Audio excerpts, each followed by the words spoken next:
بسم اللہ الرحمن الرحیم۔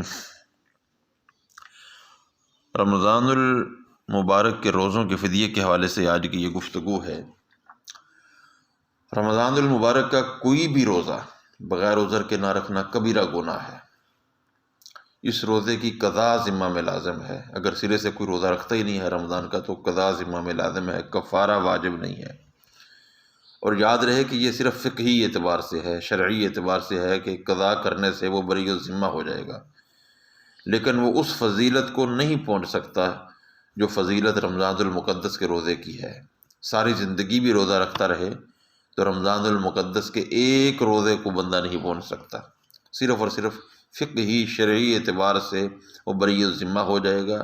اس حوالے سے اللہ رب العزت کی بارگاہ میں سوال نہیں ہوگا، وہ معاف اس کو قرار دیا جائے گا۔ اور اگر کوئی روزہ رکھ کے پھر جان بوجھ کر رمضان المبارک کا روزہ بلا عذر توڑتا ہے تو یہ کبیرہ گناہ ہے۔ ایسی صورت میں قضا اور کفارہ دونوں لازم ہیں، لیکن یاد رہے کہ یہ رمضان المبارک کے روزے کے حوالے سے بات ہے۔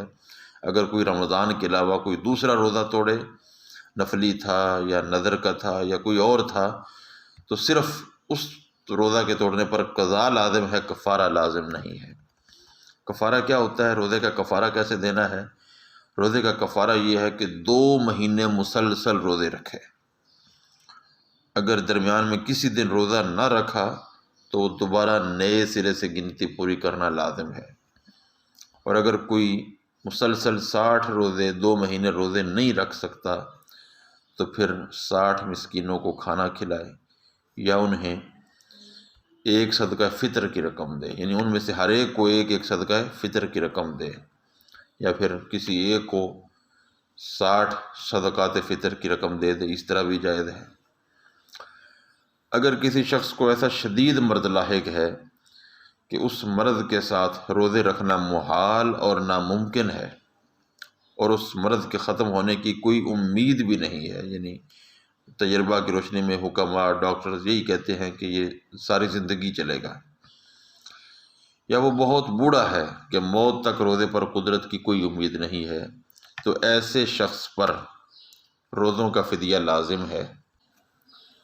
لیکن اگر زندگی میں اسے شفا مل گئی اور وہ روزوں پر قادر ہو گیا تو اس کے ذمہ قضا لازم ہو جائے گی، اور فدیہ میں دی ہوئی رقم کا عند اللہ اس سے بہت اجر ملے گا۔ یہ نہیں ہے کہ وہ رقم اب واپسی کا تقاضا کریں، وہ اللہ رب العزت کی بارگاہ سے مقام ملے گا، اجر ملے گا، لیکن قضا ذمہ میں لازم ہو جائے گی۔ اور اگر ایسی بیماری ہے کہ جس میں صحت کی امید ہے تو اس پر فدیہ لازم نہیں، اور اگر بالفرض وہ فدیہ ادا بھی کرے تو اس فدیہ کا کوئی اعتبار نہیں ہے، بلکہ قضا ذمہ میں لازم ہوگی۔ اور اگر زندگی میں فدیہ دینے کا کوئی موقع نہ مل سکا تو وصیت کرے کہ میرے ذمے اتنے روزے باقی ہیں، ان کا فدیہ دے دیا جائے۔ اگر وصیت کر جائے تو پھر ورثاء پر قرض کی ادائیگی کے بعد، جو تقسیم کا طریقہ کار ہے میت کے مال کا، کہ پہلے اس میت کے مال سے تجہیز و تکفین کا انتظام کیا جاتا ہے، پھر اس کے بعد اس کے ذمہ جو قرض ہوتی ہے وہ قرض ادا کرنے پڑتے ہیں، تو قرض کی ادائیگی کے بعد میت کے تہائی مال سے وہ وصیت نافذ کرنا لازم ہے۔ جب تک وہ وصیت نافذ نہ کی جائے وہ وراثت تقسیم کرنا جائز نہیں ہے، اور اگر وصیت نہیں کی تو ورثاء پر فدیہ دینا لازم نہیں ہے، لیکن اگر ورثاء نیکی کرتے ہوئے اس کا فدیہ ادا کر دیں تو یہ بہت بہتر ہے۔ فدیہ کیا ہے؟ فدیہ کی مقدار یہ ہے کہ ہر روزے کے بدلے صدقہ فطر یا اس کی قیمت مستحقین زکوٰۃ کو دی جائے۔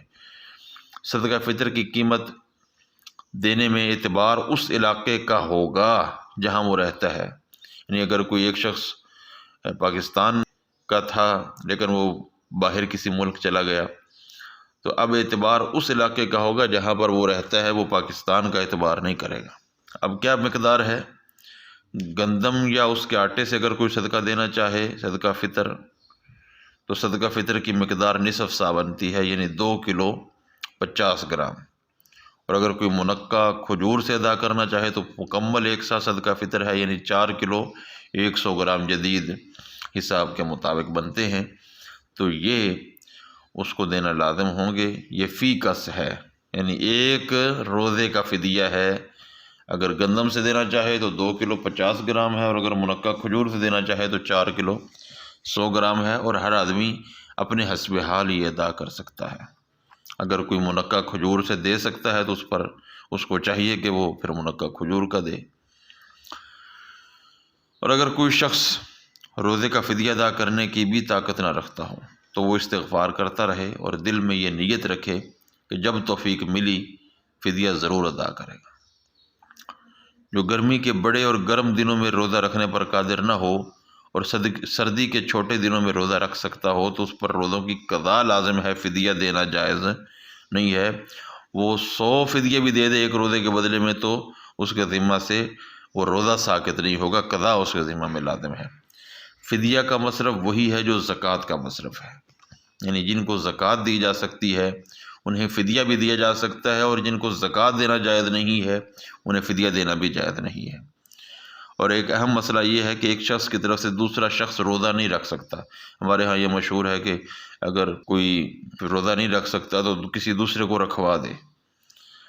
تو رکھوانے کا اگر یہ مطلب ہے کہ وہ مستحق کے زکوٰۃ شخص ہے، وہ فدیہ کی رقم سے اپنا روزہ رکھ لے تو اپنا روزہ اگر رکھنا چاہے فدیہ کی رقم سے تو رکھ سکتا ہے، لیکن فدیہ دینے والے کی طرف سے وہ روزہ نہیں رکھ سکتا۔